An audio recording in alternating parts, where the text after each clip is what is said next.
என்றைக்கு ஒரு உத்தமமான குருவை பார்க்கிறானோ, அந்த குருவனுடைய கிருபைக்கு பாத்திரமாறானோ, அன்னிலிருந்து அவனுடைய வாழ்க்கையிலே ஒரு புதிய சகாப்தம் ஆரம்பிக்கிறது. இன்னும் சொல்லப்போனா அன்றைக்கு தான் அவன் பிறந்தவன் ஆறான். ஏன்? இதுவரைக்கும் பிறந்துட்டானே தவிர ஏன் பிறந்தோங்கிறது அவனுக்கு தெரியாது. சாப்பிட்டான், தூங்கினான், பேசினான், பேப்பர் படித்தான், டிவி பார்த்தான், நிறையா நண்பர்களோட கலன்னு பழகின்னு இருந்தான். துக்கம் வந்ததுன்னா அழுதான்.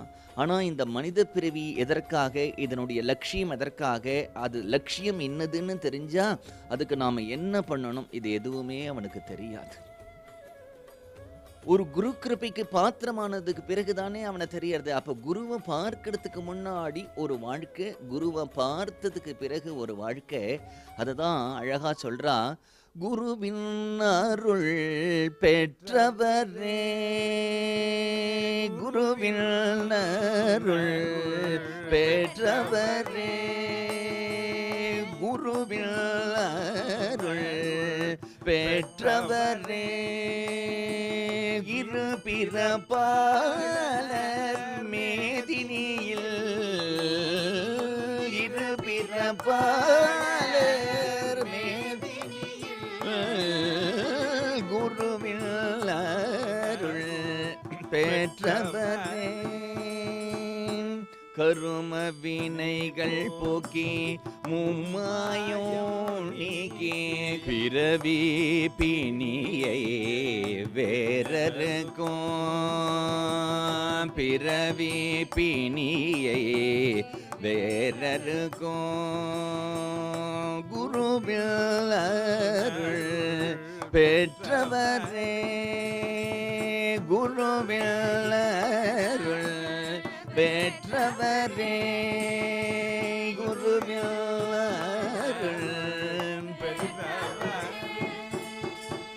ஒரு குரு கிருபைக்கு பாத்திரமானதுக்கு பிறகு அவனுக்கு புது வாழ்க்கை, புது ஜீவனம் சித்திக்கிறதுனால அவர்கள் தான் உண்மையிலேயே இருபிறப்பாளர்கள்.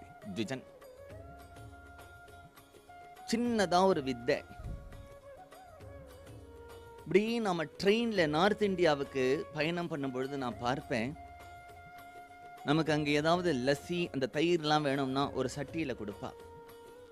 சாப்பிட்டுட்டு அப்படியே கீழே போட்டு உடச்சி விடலாம். அந்த நம்ம பயணம் பண்ணும்பொழுது பார்த்தா அந்த ரயில்வே ட்ராக் முழுக்க அது மாதிரி சின்ன சின்ன சட்டிகள்லாம் உடஞ்சே கிடக்கும்.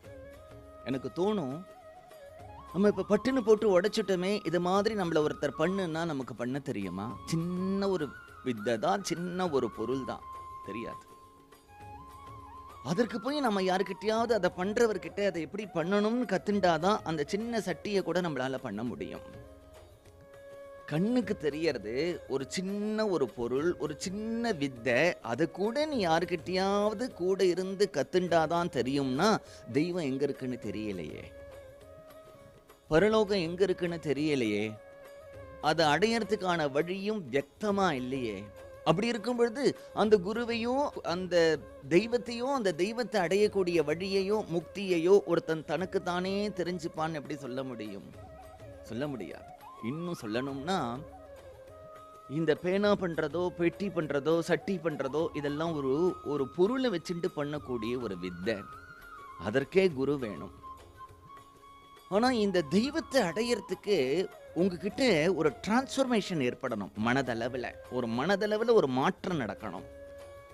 அந்த மனதளவில் மாற்றம் அப்படிங்கிறது ஒரு புத்தகத்தை படிச்சுட்டு வந்துவிடாது. அதை நீயாவும் பண்ணிக்க முடியாது, இன்னொருத்தரும் கொடுக்க முடியாது.